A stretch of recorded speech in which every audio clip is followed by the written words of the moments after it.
উঠেন, উঠেন না, উঠেন।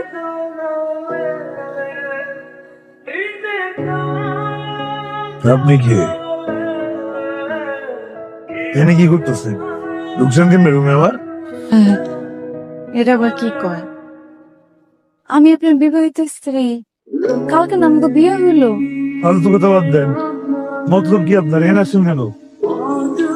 মামা, আম্মা, হ্যাঁ আপনার কি পাগল নাকি? মাথা মতো সিট আছে? হায় আল্লাহ, আমার আব্বা একটা পাগলের লোকে আমার বিয়ে দিয়ে দিচ্ছে, এখন আমার কি হবো? কপালটা বুঝে পড়লো, কি করবো? ও ও আমি তো বিয়ে করছি। সরি সরি, 28 বছর রুম পাস তো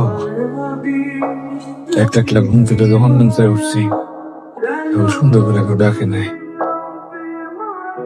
সময় দেন, অ্যাডজাস্ট হয়ে যাবে। তার মানে আপনি পাগল না? আর না, পাগল হতে যাবো আপনি এত মজা আছে।